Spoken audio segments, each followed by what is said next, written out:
¿Qué tal, jóvenes? Buenas tardes, ¿cómo están?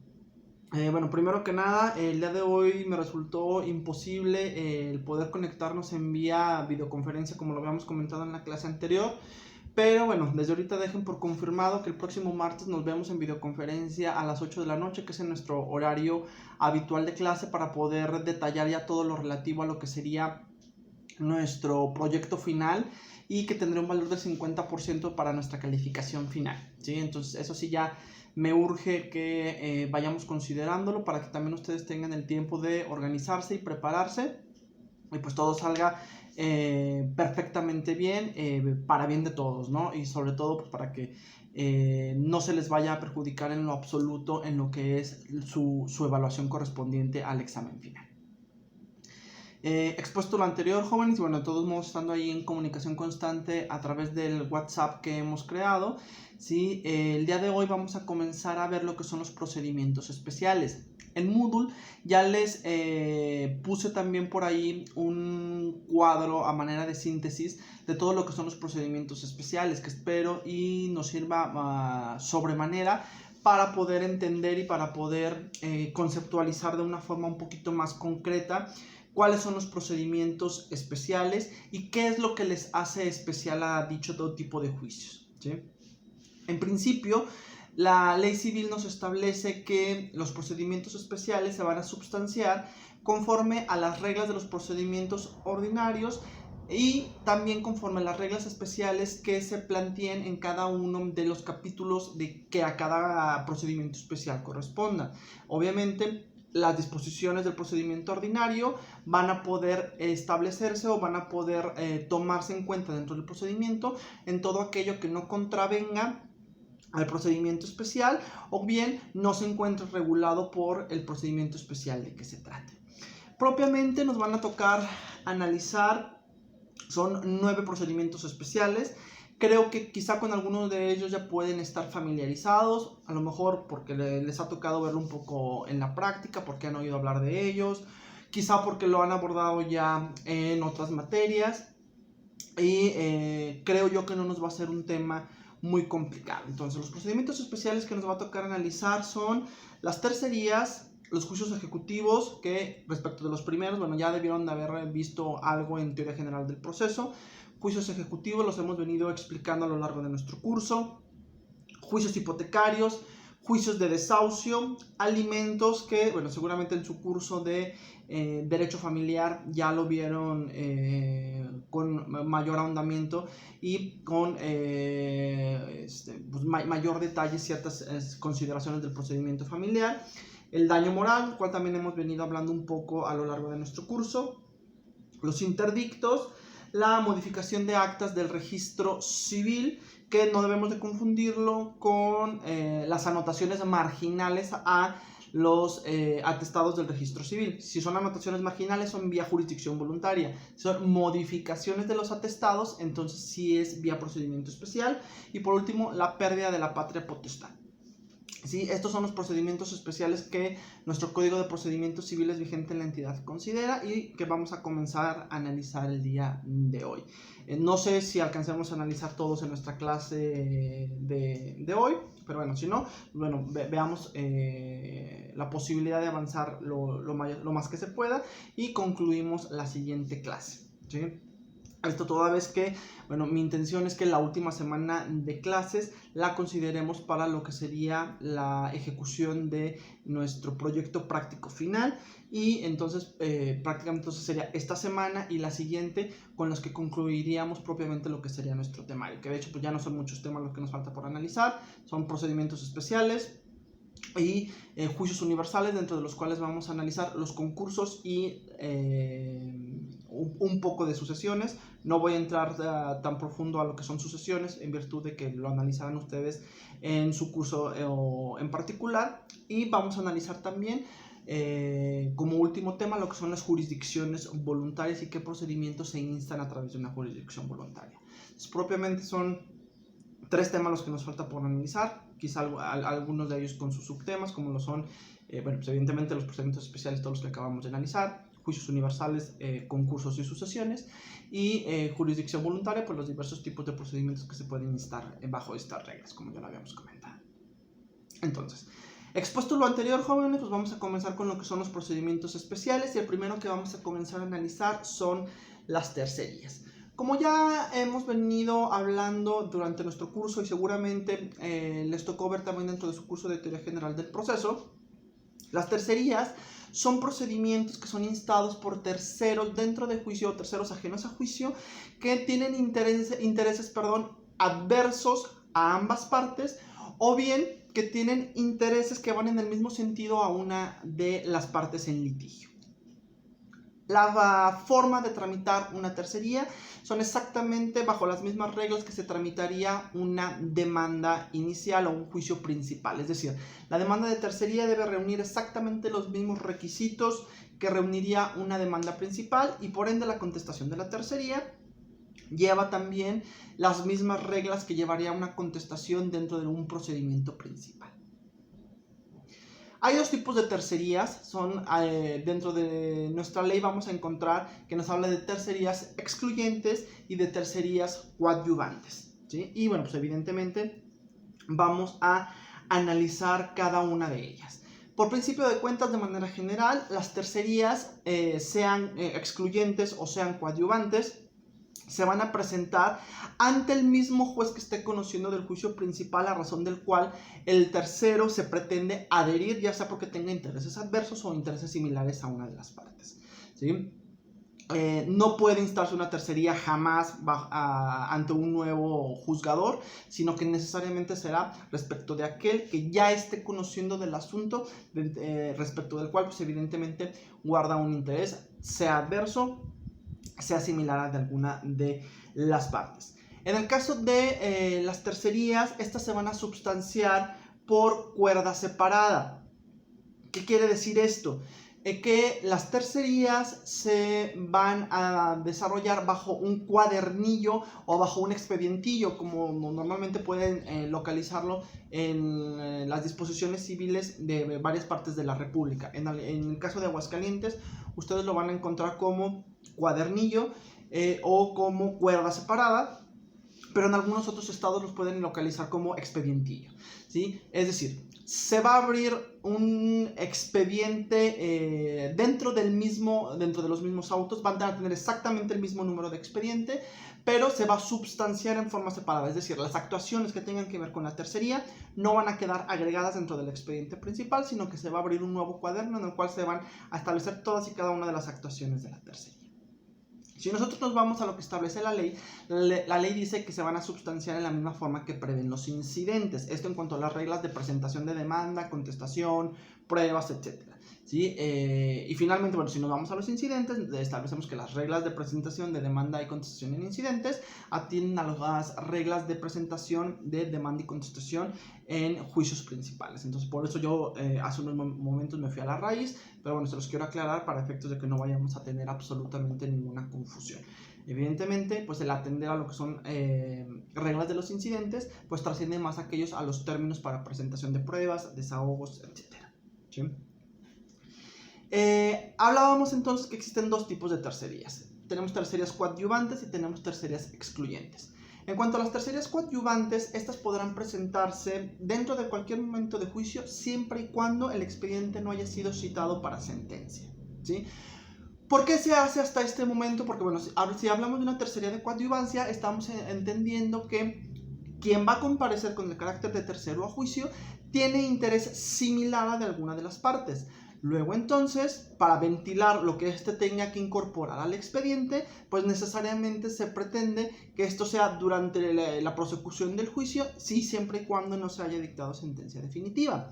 Toda vez que aquellos elementos con los que pretendiera coadyuvar, si ya se dictó una sentencia definitiva, pues ya resultarían ociosos e innecesarios, porque ya no podrían estudiarse derivado de que ya existe una sentencia dictada dentro de los autos, ¿sí? Luego entonces, si las tercerías de coadyuvancia se tienen que presentar antes de la citación a sentencia, se entiende pues que la tercería de coadyuvancia se va a resolver junto con la sentencia definitiva. Es decir, los elementos que incorporen las partes dentro del juicio se van a adicionar a los elementos que incorpore este tercero coadyuvante, y todo se va a resolver en una misma sentencia que será la definitiva. Todo esto atendiendo evidentemente a la lógica de la prosecución de la tercería de coadyuvancia, ¿sí? ¿Qué interés puede tener? Cualquiera, siempre y cuando sea favorecedor a una sola de las partes, ¿sí?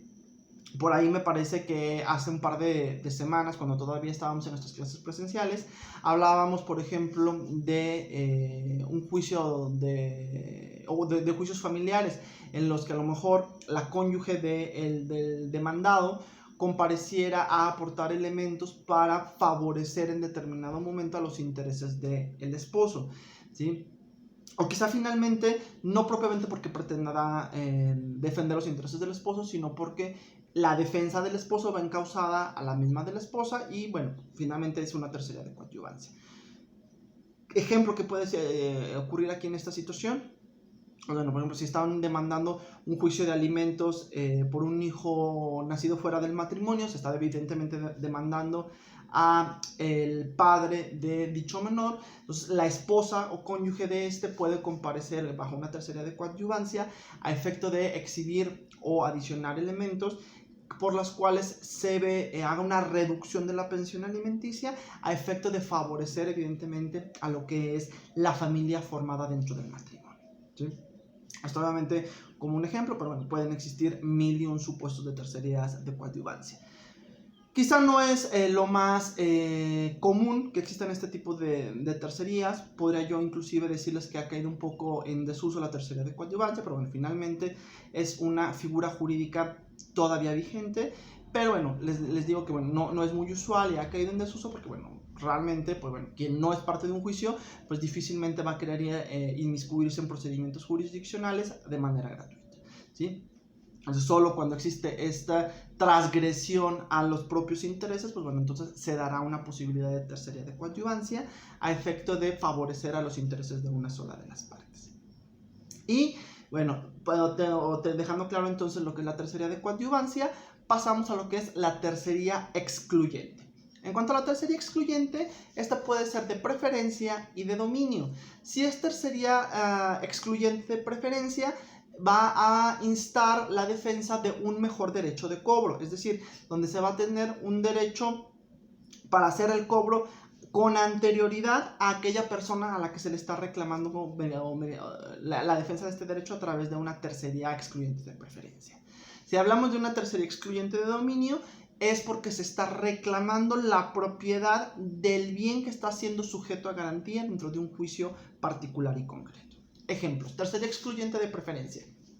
La situación más común son las intervenciones que hace el Infonavit a juicios hipotecarios. A juicios que no son hipotecarios, pero que está sirviendo de garantía el bien inmueble respecto del cual hay una hipoteca a favor del Infonavit.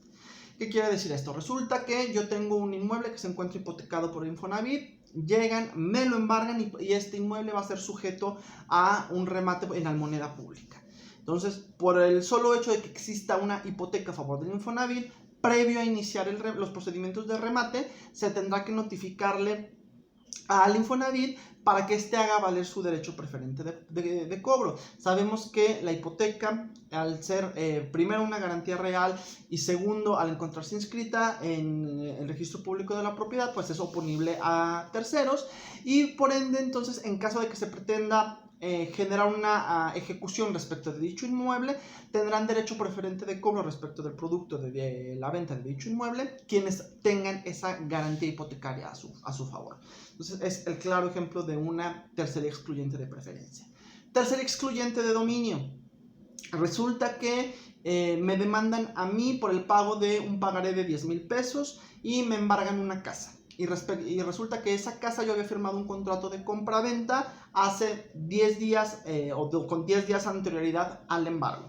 Y hago mucho hincapié en la temporalidad para efectos de no confundirnos ahorita con lo que son posibles fraudes en perjuicio de acreedores. Entonces, yo firmé la compraventa 10 días antes del embargo, llegan, me embargan, pero resulta que en ese inter pues no había pasado todavía a firma de escrituración, a inscripción en el registro público y por ende pues bueno, no existía a lo mejor algún elemento que me permitiera conocer que había salido de mi patrimonio ese inmueble en cuanto al acreedor se refiere.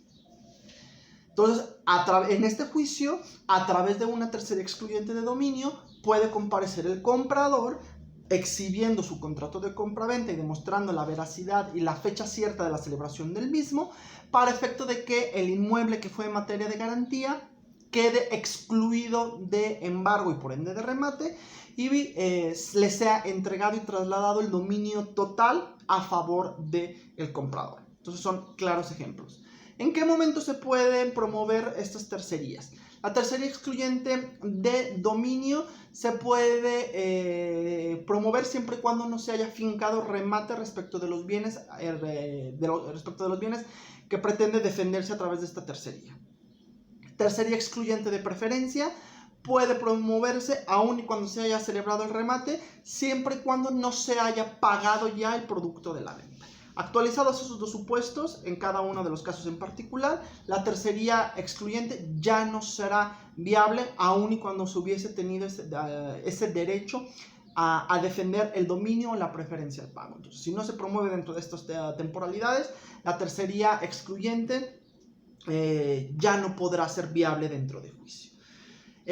La interposición de estas tercerías excluyentes darán la posibilidad a el actor ejecutante para que solicite una ampliación del embargo, con independencia de si se sabe cuál va a ser la cuantía que se va a disminuir en caso de una preferencia, o si se sabe ya o no si se va a trasladar el dominio del bien a favor de otros. O sea, con independencia del resultado que se pueda tener en la tercería, la sola interposición de la misma da el derecho al actor ejecutante para que promueva una ampliación del embargo a manera de tener plenamente garantizados sus derechos de cobro.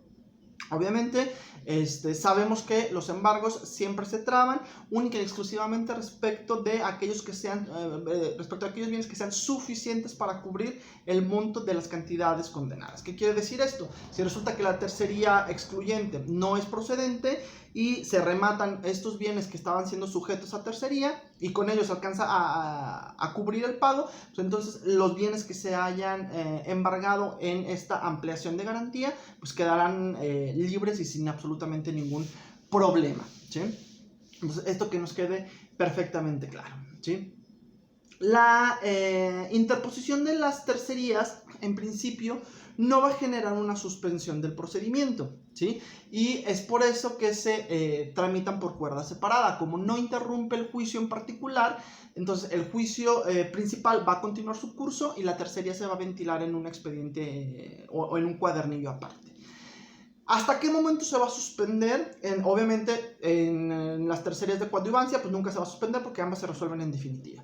En el caso de las tercerías excluyentes, se van a suspender los juicios principales hasta el momento previo del inicio de la ejecución de sentencia. Es decir, se podrá llevar todo el juicio en cada una de sus etapas, pero deberá de suspenderse al inicio de la ejecución de sentencia hasta en tanto no sea resuelta las tercerías excluyentes de dominio o de preferencia, ¿sí? Obviamente esto no siempre y cuando se haya interpuesto con anterioridad al inicio de la ejecución de sentencia. Si se interpone dentro de la ejecución de sentencia, pues la ejecución de sentencia no podrá continuarse sino hasta en tanto se resuelvan las tercerías correspondientes. En contra de la resolución en contra de la sentencia que dé resolución a la tercería, va a proceder el recurso de apelación, ¿sí? Esto entonces en cuanto a las tercerías como procedimientos especiales, ¿sí? Este carácter especial pues entonces está primero en la forma en que se va a substanciar dentro del expediente, segundo en que va a ser un expediente accesorio al expediente principal, y tercero, pues cuáles son los derechos que pretenden defenderse respecto de el procedimiento que ya se está llevando a cabo. El segundo procedimiento especial que nos tocará analizar son los juicios ejecutivos. Hemos venido hablando ya durante nuestro curso que para iniciar un juicio ejecutivo necesariamente debemos de partir de la existencia de un documento que trae aparejada ejecución. Entonces, ¿cómo vamos a saber si el juicio que debemos de promover es juicio ejecutivo o debemos de seguir las reglas de los juicios ordinarios civiles o juicios únicos civiles? Pues básicamente atendiendo a la naturaleza de nuestro documento base de la acción. Si el documento base de la acción con el cual vamos a instar nuestro juicio no es de los que tiene aparejada ejecución por disposición de ley, entonces estaremos frente a un juicio único civil, o quizá a lo mejor frente a otro procedimiento especial, pero no frente a un juicio ejecutivo, ¿sí? Los documentos que traen aparejada ejecución son números clausus y estos quedan plenamente entonces establecidos en el Código de Procedimientos Civiles, los cuales les leo textualmente para evitar omisión de alguno de ellos. Entonces traen aparejada ejecución la escritura pública expedida por el juez o notario público ante quien se otorgó. Los demás instrumentos públicos que conforme a este código, es decir, el Código de Procedimientos Civiles, hacen prueba plena. Es decir, por ejemplo, en este caso las confesiones expresas son títulos o documentos que traen aparejada ejecución. Cualquier documento privado que haya sido reconocido expresamente ante notario o ante autoridad judicial competente. Entonces veíamos, por ejemplo, que cuando analizábamos los medios preparatorios, que si se inicia un medio preparatorio para el reconocimiento de un documento, esa declaración judicial que se haga respecto del reconocimiento del documento traerá aparejada ejecución bajo estas reglas, ¿sí? Entonces ya se van vinculando los actos prejudiciales ahora con los juicios ejecutivos, ¿sí? La confesión de la deuda hecha ante juez competente por el deudor. ¿Qué quiere decir esto? Que con independencia del tipo de juicio que hayamos iniciado, ¿sí? Inclusive, por ejemplo, la ley mercantil expresamente lo señala, que con independencia del tipo de juicio que hayamos iniciado, si existe una declaración expresa o una confesión expresa de el adeudo motivo de juicio, será suficiente para que a partir de ahí se solicite por la parte actora el cambio de vía a un juicio ejecutivo y se siga bajo las reglas del juicio ejecutivo, ¿sí? Los convenios celebrados en el curso de un juicio ante las autoridades, es decir, cualquier convenio judicial trae aparejada ejecución. Si el convenio es celebrado ante un agente de Ministerio Público o bien ante un agente de investigación, dependiendo en la temporalidad en la cual se haya celebrado dicho convenio, ese convenio trae aparejada ejecución. Con copia certificada de dicho convenio puede instarse un juicio ejecutivo civil.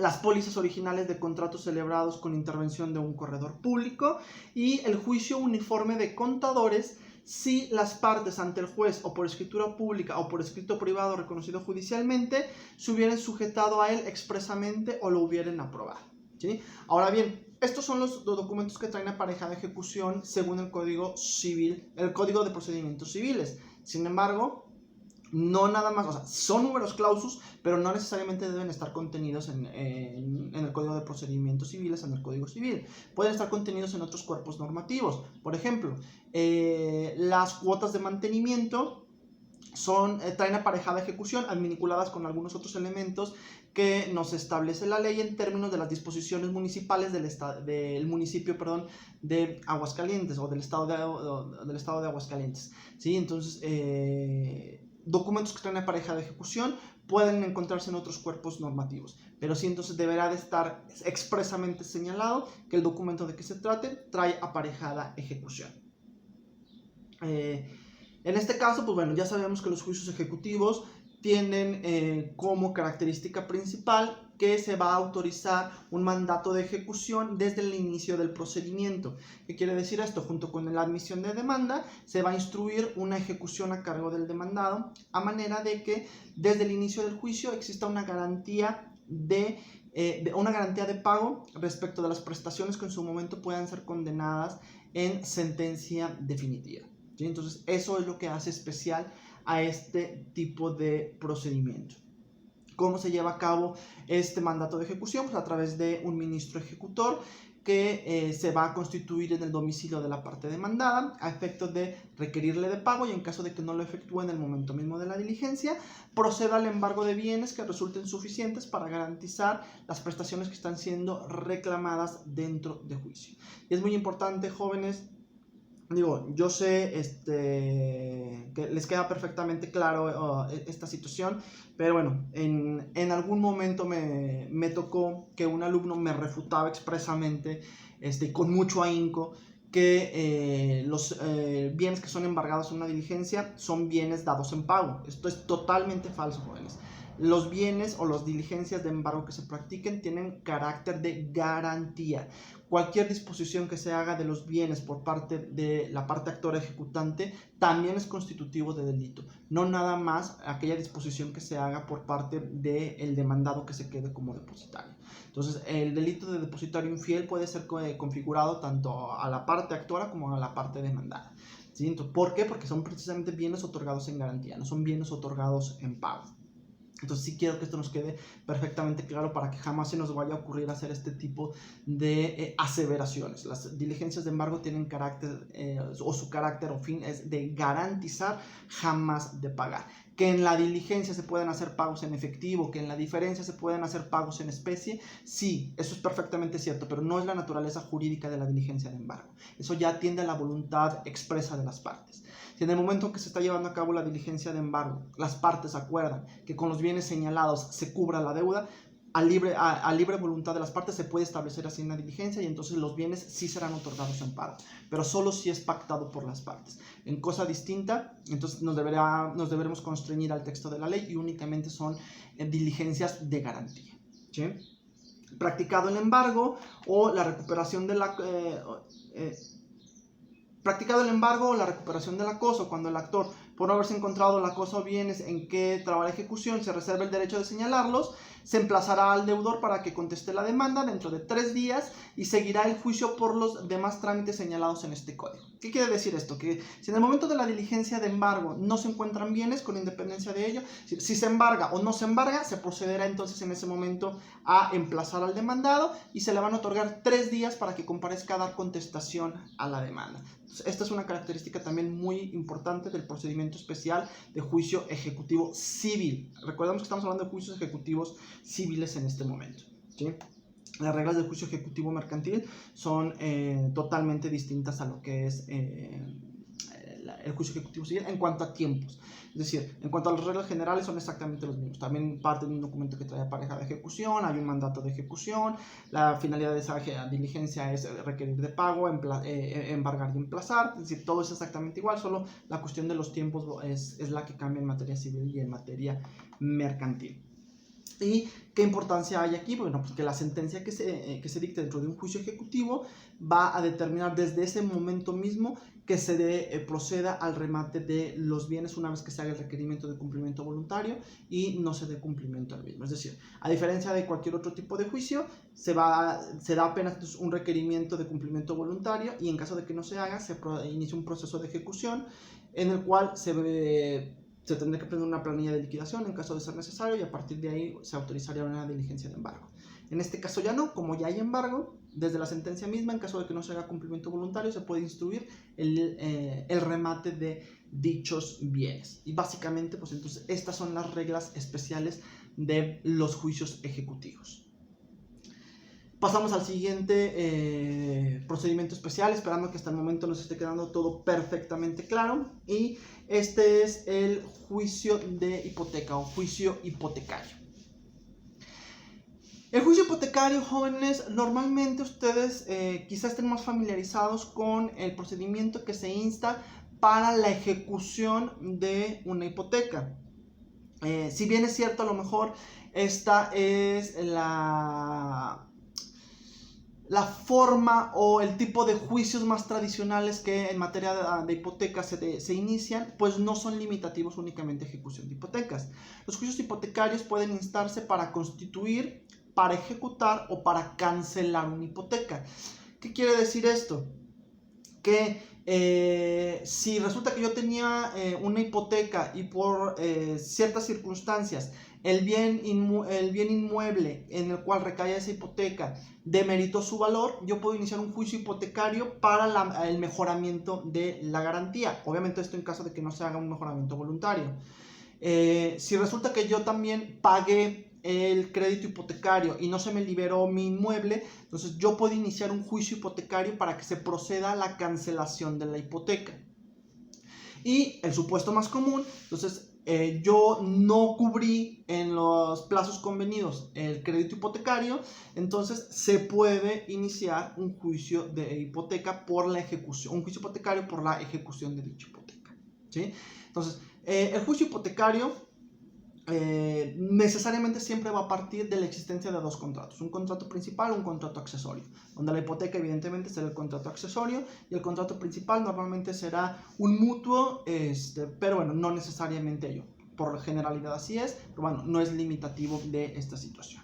¿Sí? Entonces siempre va a partir de la existencia de estos dos contratos. ¿Sí?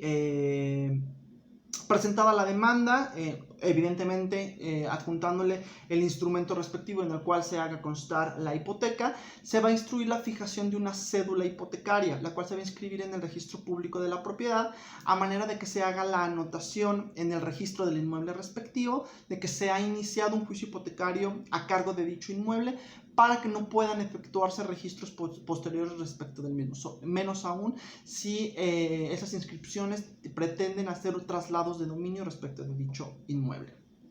No porque esto afecte propiamente la garantía, sabemos que es una garantía real, pero para efectos de ya no entorpecer el procedimiento con acciones paralelas que puedan llegar a surgir derivado de una traslación que se pueda hacer respecto del inmueble una vez iniciado un juicio hipotecario. ¿Sí?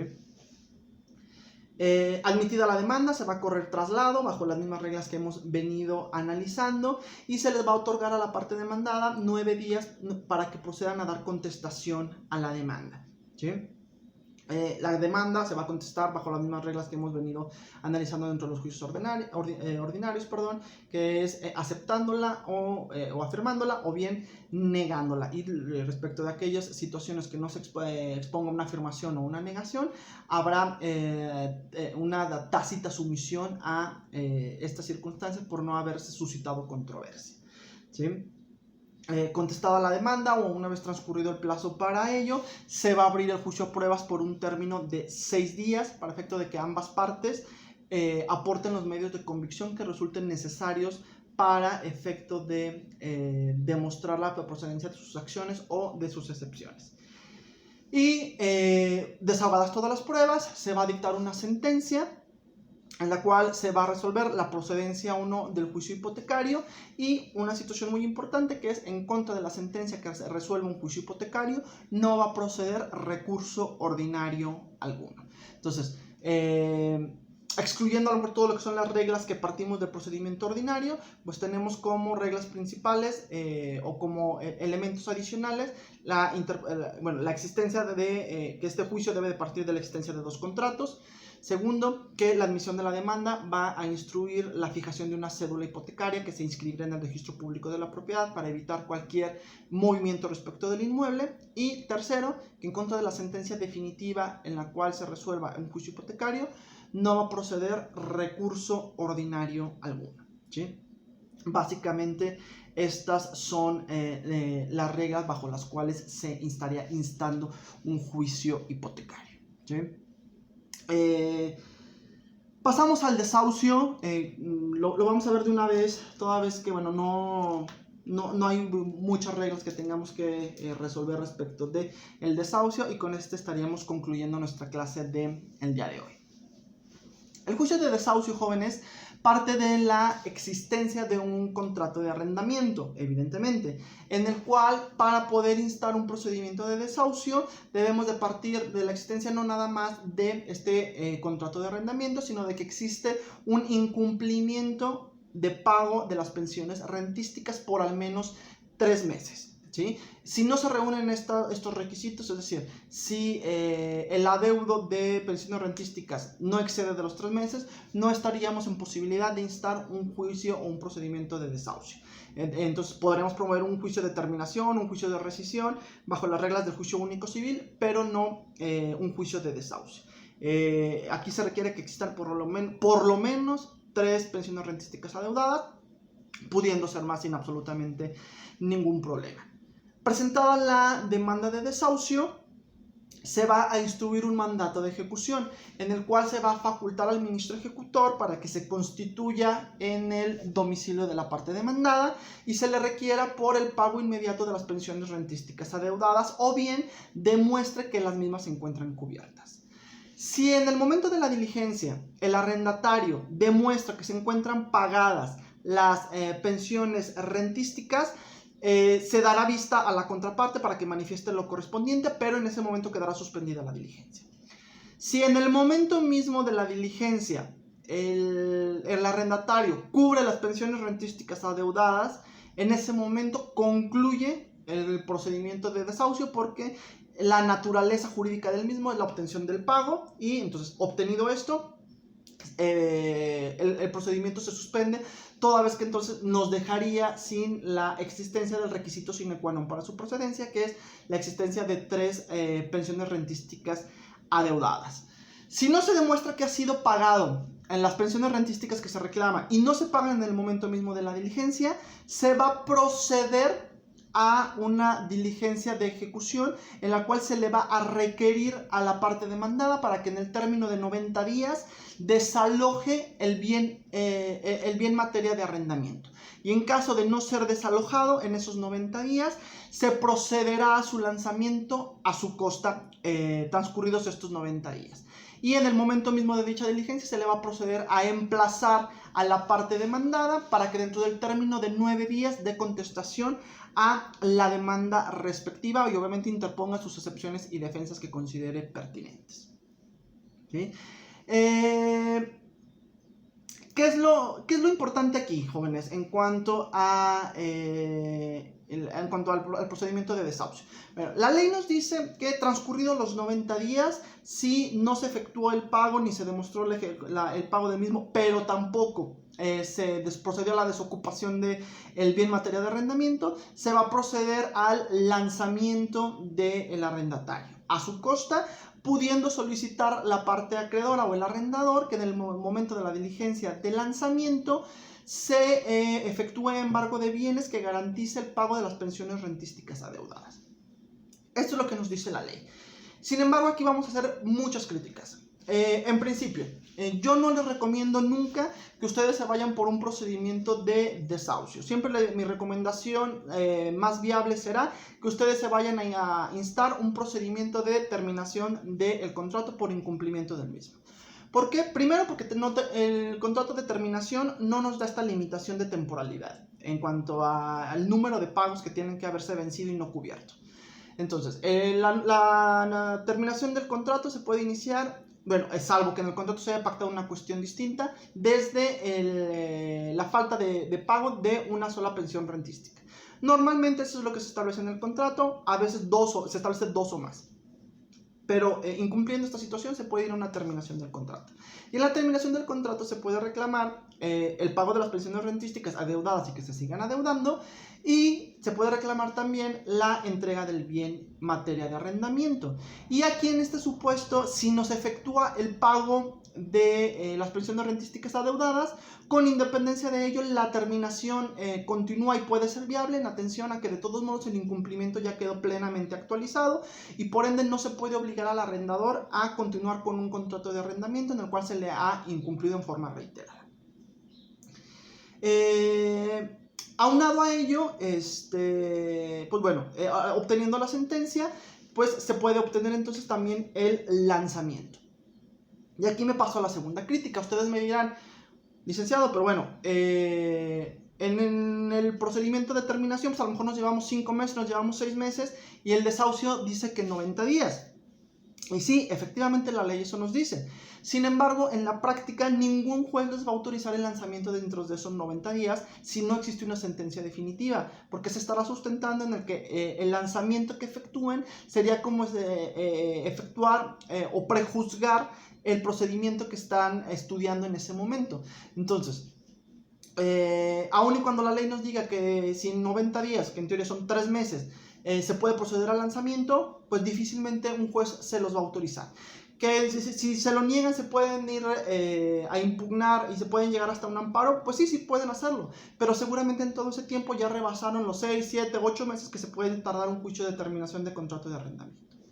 Por otro lado, el procedimiento de desahucio, si demuestran que están pagadas, bueno, ese supuesto no me meto porque bueno, finalmente en el de determinación, si demuestran que están pagadas, el juicio también es improcedente.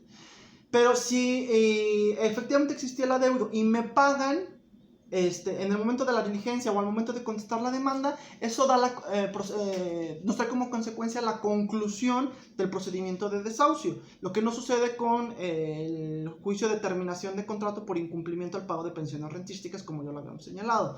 Entonces, obviamente siempre va a ser muy importante saber qué es lo que quiere el cliente, qué es lo que busca, pero la recomendación siempre sería insta un procedimiento de terminación de contrato de arrendamiento porque te da más garantías que un procedimiento de desahucio, ¿sí? Entonces eso es muy importante saberlo. Es decir, sí en texto de ley suena muy bonito, que en 90 días puedo recuperar mis bienes, pero en la práctica realmente esto no llega a ser así. Y bueno, finalmente, si de todos nos tenemos que esperar a que exista una sentencia para proceder al lanzamiento, pues entonces, y en el lanzamiento me dice en el desahucio que puedo proceder al embargo de bienes, pues es una situación que también puedo hacer en la terminación, porque si ya tengo sentencia, si ya causo estado, puedo iniciar la ejecución de toma de posesión de bienes o de toma de posesión del bien arrendado y también de diligencia de embargo si ya tengo mi planilla de liquidación propuesta, ¿sí? Espero nos haya quedado perfectamente claro estos 4 procedimientos principales que hemos analizado el día de hoy. Se deja abierto el foro para cualquier duda, para cualquier comentario, ¿sí? Les reitero, nos vemos el próximo martes a las 8 de la noche para videoconferencia. Por ahí les estoy pasando la información en próximos días, ¿sí? Y bueno, les sigo reiterando que espero que se encuentren muy bien. Les mando un abrazo y un saludo y que tengan muy buenas noches. Hasta luego, jóvenes.